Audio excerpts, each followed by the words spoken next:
scholars. You're watching Shasta's Journey, and my name is Shasta Garcia. This show is all about my path to purpose, and along the way, I meet so many incredible people with stories that could heal, teach, or inspire one of you out there. Much like the guest who I have today, his name is Joe Klarer, and he has an awesome story on what led him to where he is today as a sports editor with Calaveras Enterprise. So, Joe, how would you explain your life story in a nutshell? Well, that's a tough question to begin with. I know. I love saying that, though. It does. For starters, I want to say thank you so much for having me on the show. It's a pleasure to be here. Thank you so much for saving my life. Oh, my pleasure. My pleasure to fill any spot. My life story in a nutshell. Lucky, gifted kid. I don't know, getting a break, I suppose. Yeah. It's been a really great opportunity here at the Calaveras Enterprise. I've only been there a matter of months, but it's been a magical few months, and really enjoying and looking forward to continuing to do great work in the community. Definitely. And so how did your writing passion start? Writing would be your gift, right? Writing, interviewing. A gift. I like to think I'm gifted in more ways than one. Oh, well, yeah. And yeah, I've always considered myself a pretty okay writer. I can remember elementary school, halfway embarrassing because, you know, looking back, you're like, I wrote this. But second grade, I wrote like some weird speech thing on justice for the class. And second grade? Yeah, I think I like read it aloud or something. I remember this because my mom has this piece of paper with my barely legible second grade handwriting hung up in our house. Yeah, I really want to take it down, but, you know, moms get sentimental with that kind of stuff. So, yeah, I've been writing for a long time. It really probably got serious senior year of high school. I decided to write for the Tomahawk, the high school newspaper, and that was awesome. There was a lot of great minds in there that kind of helped cultivate a really love of writing for me. As far as news writing, I was the sports page editor of the Tomahawk then, and yeah, then, you know, it obviously continued with further schooling. I've been to San Joaquin Delta College, and I'm currently at Columbia College as far as schooling after high school goes. And, you know, that helps a bit. But at least you have a full-time job, right? Yeah, no, but the best part has been the Enterprise. Yeah, first got the shot to write an article for them back in May, and it's been awesome ever since. Hey, all it takes is just that one little opportunity for that door to open, and it sure did for you. Yeah. Yeah. So as a sports editor, obviously there's the writing portion, but did you ever play sports in high school? So you were definitely a sports person. So what sports did you play? In high school, I played basketball. That was my lone sport. If there's any sport I'm going to pick, that's definitely my passion. I love all sports. I'll play most sports, you know, if there's a game going on, and there's other sports I do play. I'm also in a Monday bowling league, and I like to play pool, and I'm pretty good at table tennis. I'm horrible at like all that. Yeah. But yeah, no, basketball is my love. Yeah, I first got a hoop in the backyard when I was like 6 years old, I think, really young, and just loved it. It also helped in elementary school. I lived like 2 blocks from my school in Stockton, so I mean, if I wasn't playing in the backyard, I was getting some buddies, you know, or hopping the fence after school and going to play basketball at the school. Yeah, it was just always a great game. So growing up, did you want to be a professional at those type of things? Yeah. I can't lie to myself. Yeah, growing up, it was weird, and this isn't necessarily related, but I was a Laker fan, and I can remember, you know, watching Shaq and Kobe when they were on the same team on the Sunday morning games, just thinking, oh my gosh, and like, you know, being really young, you know, go and play on the Nerf hoop inside or the hoop outside and like trying to mimic it. And yeah, obviously reality sets in at a certain point, like, yeah, I'm not going to make it to the NBA. So the rationale for me was, you know, if I can't get paid to play basketball, I'll get paid to watch basketball. And whatever works. Yeah, yeah. So how do you feel that you are serving your community and the people around you? I definitely feel that I am, just by doing the job, you know, just by cranking out the stories and going to watch the games and seeing the parents and the kids there and everybody. It's really been a surprise. You know, when I was in the interview process the people at the Enterprise were telling me, this job really is sort of a community service, and I didn't fully grasp it when they said it, but just from being at the games and having people tell me, oh, you're doing such a great job, I love the work you're doing, I'm reading the paper, and it's, and the kids being so gracious after interviews and stuff, for me talking to them, it really shows how much the community appreciates it, which I didn't anticipate going in, so it's been really cool. Without a doubt. So how do you feel that paper writing is different from, let's say, actual reporting on TV? So how do you feel that, I mean, there's a big difference, Yeah, there is. I don't know, there is a certain format to paper writing, I think, but a really big difference, I mean, different but the same, because in both you can find your own voice, but in writing you can really have your own style to it and, have your niches, be able to play and entertain in the words, which is something you do in a different way, in front of a camera, probably a shorter way. I'd say, I mean, because, talking, that'll only be, a minute or two spit, but, yeah, in the paper, there's a lot of thought that goes into it, which I'm sure I you're like, hard on enjoy. yourself. Sometimes? Yeah. Maybe not as much as I am. Yeah, there's been some stories I've turned in and think, oh, I didn't do a great job on this, but still got the positive feedback for the most part, which is nice. I keep saying so. So. I know. I don't know. Are you a seamstress? No. So. No. Yeah. So what is your favorite part about being a sports editor? Right off the bat, my first instinct was watching all the games. I loved watching all the games in high school. Obviously, playing the basketball games, I'd go to darn near every football game. Went to a lot of baseball games. But after high school, I didn't really go to any. Whether it was just not wanting to see everybody after you graduate, and I don't think that's necessarily frowned upon to come back down to games, but a lot of kids will think, oh, no, I'm graduated, I'm too cool for all that. So it's been really cool to get back and kind of get the feel of how each school is doing with their teams and stuff. Also, I really like the professional setting. It's a really professional job, something I can't really say I've had the experience of before, so that's been a cool new thing about it. Yeah, I can tell. Okay, so what are your hopes for your future as a writer? I mean, the future's pretty foggy, as it is with most people, I think. The dream job that I'm always going to hold, top is ESPN, whether it's writing or broadcasting. I can't say I haven't thought about being in front of the camera, too. Actually, at Delta College, I'm going a bit off topic. At Delta College, my first year, I was part of this really cool radio and television program that they still have going down there. They basically have a whole radio setup in classrooms and stuff. They can stream radio podcasts, and what they would do was the first year I thought they had really gotten it going. In a few years that I was there, my freshman year, they would go to a lot of the Delta College home sports games and get the cameras out and stream it live over the internet, and they'd have people broadcast it. So I got to commentate these games, just like your John Maddens or your Al Michaels. And it was really fun. I had a blast doing that. It's really something that helped me find my talking voice, something you've seen people doing for a long time. So I enjoyed that.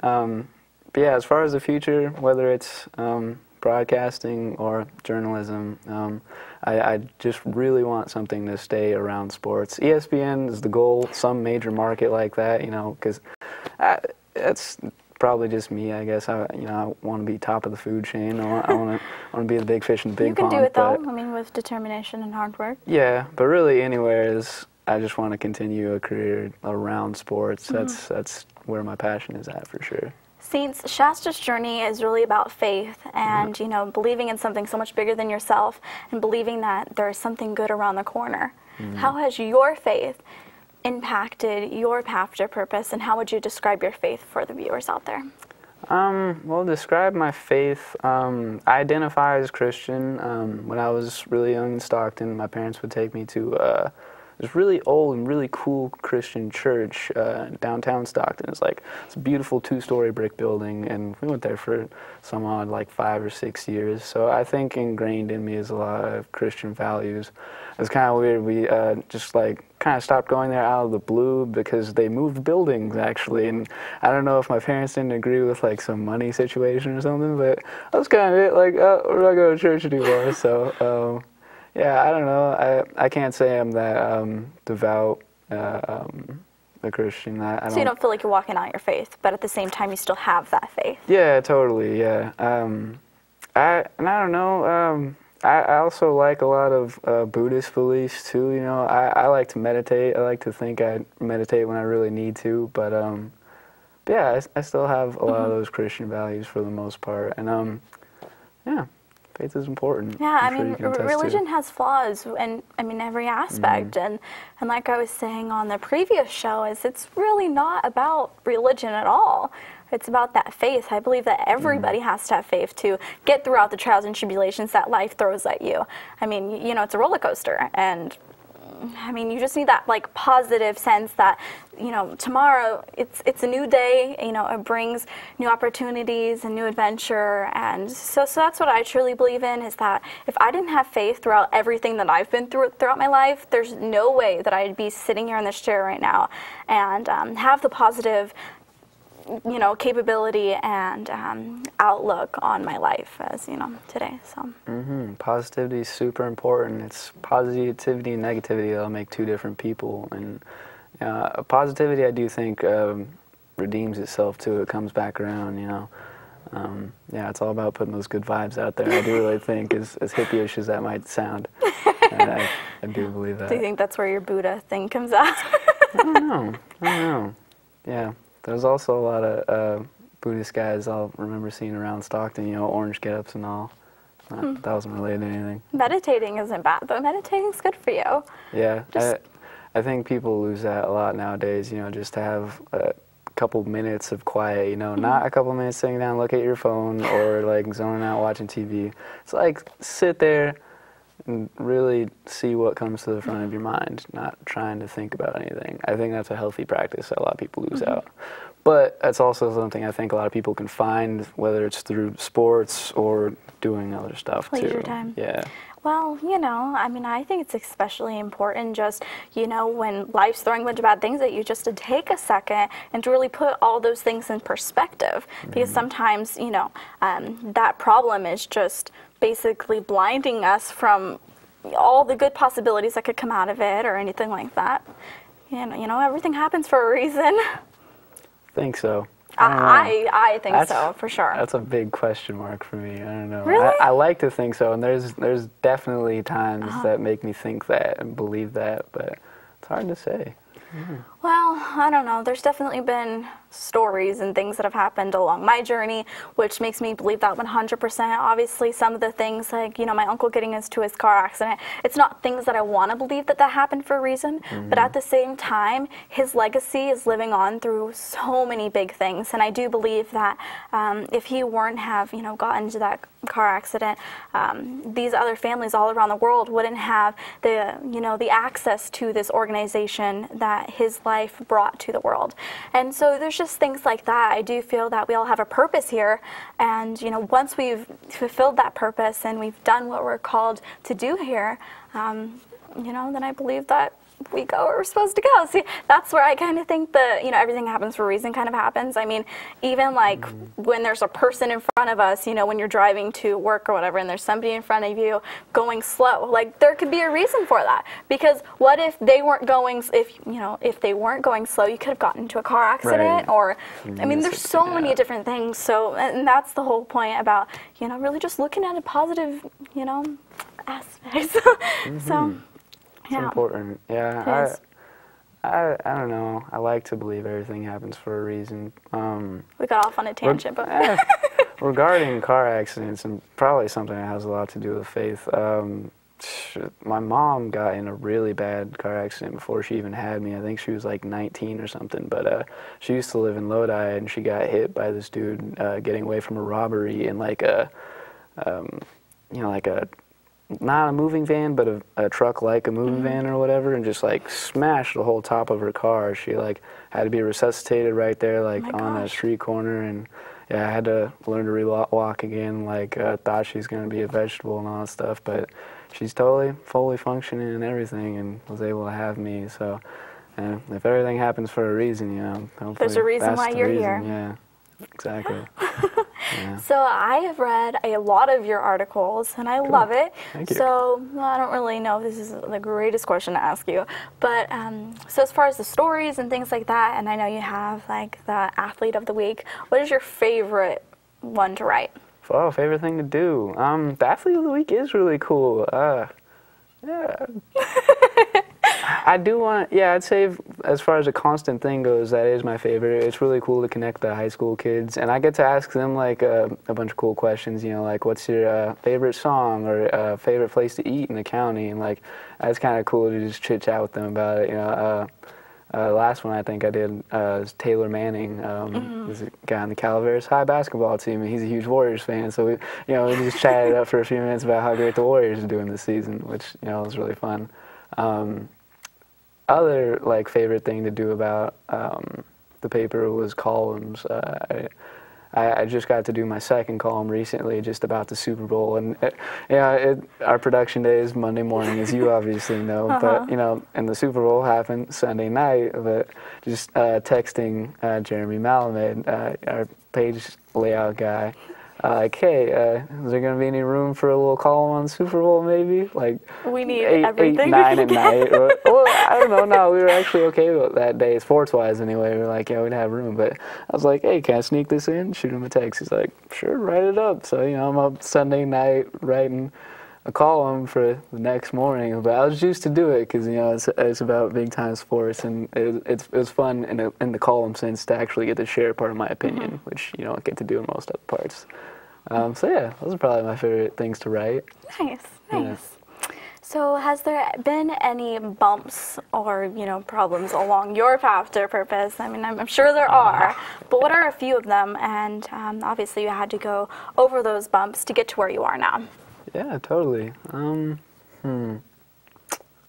I mean, for starters, it was great at the same time, but I'd say moving up here was a bump. I moved here from Stockton when I was 13 years old, so right in the middle of middle school, it's kind of making different friends and stuff. Oh, okay. Yeah. But yeah, no, I think that worked out great. I was just, I actually credit that a lot with, like, making me as diverse as I am. I was around 2 different populations and stuff, but yeah, there's been a lot of bumps in the road. School's been a long, tough grind. I've been in community college since I got out of high school, because you don't really want to take a semester off. But I ended up taking last semester off just because I didn't get classes paid for, and it's been a really tough grind.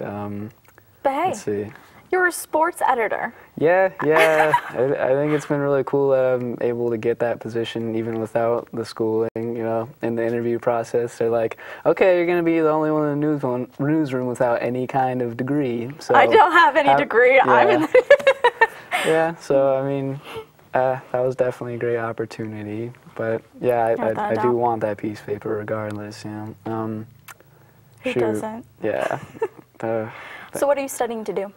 I want to get a communications major or journalism major. That's what I want to do. Yeah. Nice. Are you taking psychology, or did you take psychology? I haven't. Senior year in high school, I was in psychology for a week, but I switched out for TAing a PE class. Yeah, so. I'm taking it. But I really want to. It seems fun if it's not too ridiculously in-depth and hard. I don't know. I really wanted to drop it, but I decided to keep it, mostly because nobody answered my question if I could drop it. So I just took it, and I got an A- on my exam over the weekend. So not too shabby, but it does take a lot of time and effort to put into just that one class because I'm doing junior and senior year too right now. So yeah, it's a little hectic. It's a lot of different schools. How do you balance out your life as far as being a sports editor? I know you have another job, your leisure time, doing other things that you're passionate about. That's something that I have, a lot of trouble doing is balancing, so I really wanted to ask you that just so you can inspire me and inspire other people out there. Yeah, that's a great question. The answer is it's not easy for me. Yeah, I have my other job at Lake Comanche, working the gate there.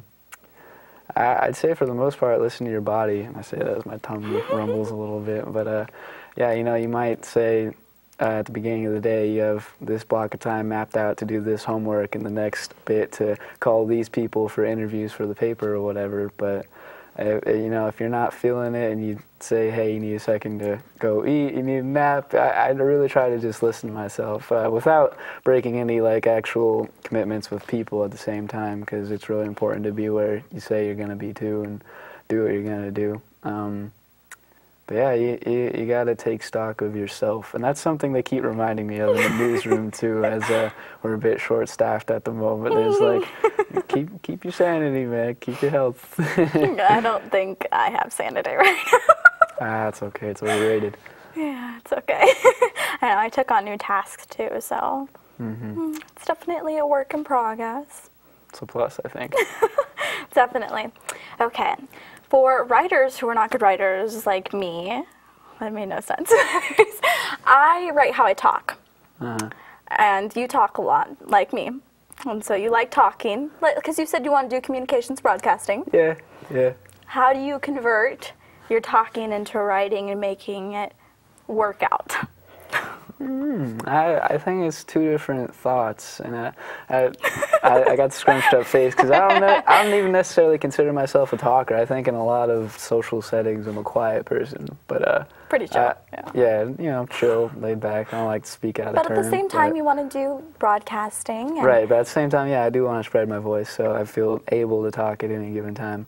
Yeah, I like to incorporate a lot of my natural voice into my writing. I think that you got to think in different terms as far as writing and talking goes, just because, you know, talking can be so nonchalant these days.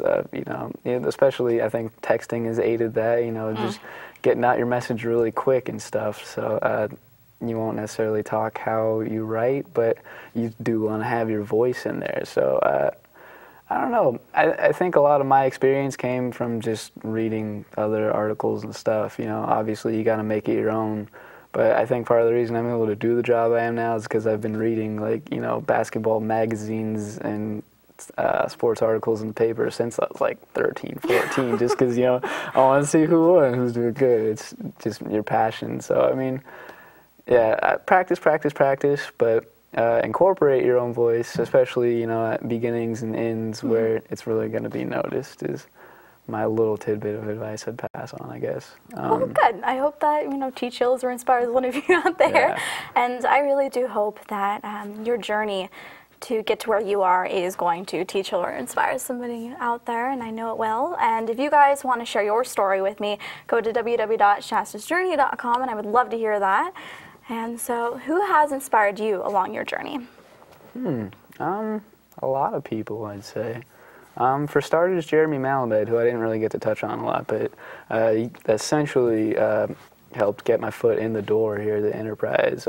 When I wrote that first article in May, you know, it was just because I'd seen him at the Moke Hill open gym basketball games I go to, you know, on a weekly basis, you know, just to get my run of hoops in, and just happened to ask him, hey, you're at the paper, they need any work done? So he threw me a bone to go cover a softball game, and it was running from there. But it wasn't until I started working there, the longevity he's had there. He's been working there X amount of years and just consistently doing a great job, and I thought that was really amazing, and he's definitely a blueprint for me of sorts at this point.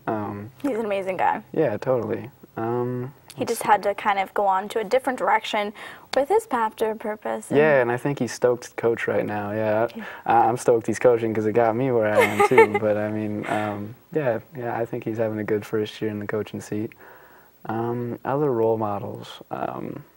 That was gonna sound terrible, but Kanye West is a role model. Why is that? As long as you like explain yourself, you're good to go. Yes, because he's not afraid to speak his mind in an age where many people are, I think.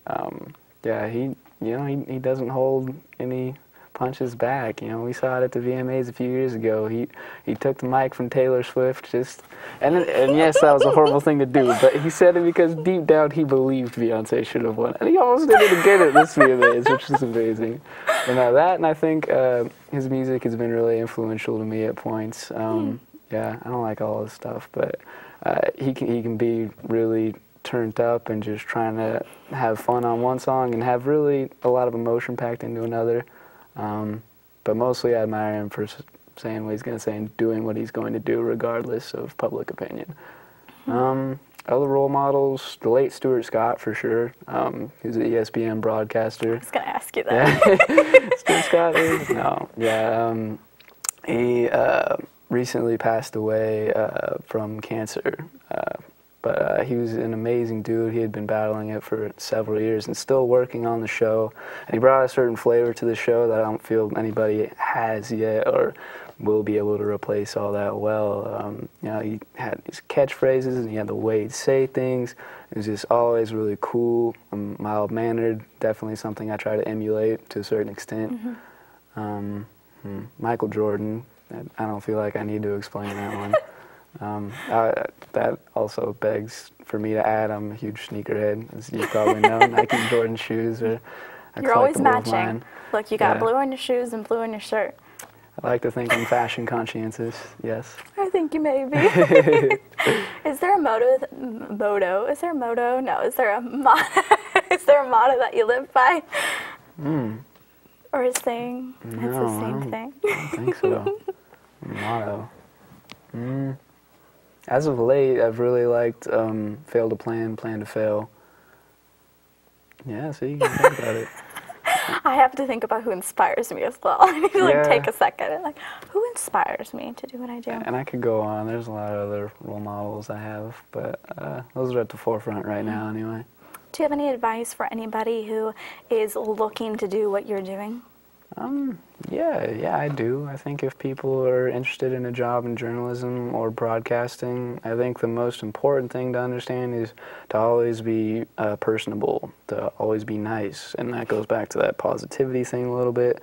But for the most part, you know, this is a job where you're talking to people, whether it's through email, text, in person. You're having to communicate. You're gathering information and then redispersing it. So being nice in the process greases the wheels, man. It's really important. I'd also say don't value your sleep too much. There's going to be a few late nights.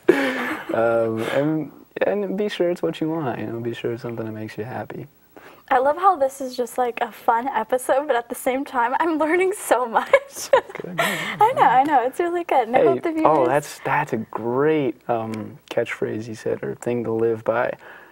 You learn something from everything. No experience is a waste. Literally none. You can go to a crappy concert, or you can go to a board meeting of the soups or whatever, and you can say, "Oh, this was really terrible. I wasted my time." No, you learn something from everything. It's just a matter of realizing it. Couldn't agree more. Thank you so much, Joe, for being a part of my journey, and I look forward to what the future brings. And thank you guys for so much for watching and continuing to encourage me along my path to purpose. Go visit www.shastasjourney.com and visit us on Facebook, and go look up Shasta's Journey on YouTube and watch more episodes. I would love for you guys to share your story at shastasjourney.com, and I look forward to what the future holds along my path to purpose. Have a blessed day, guys. Bye-bye.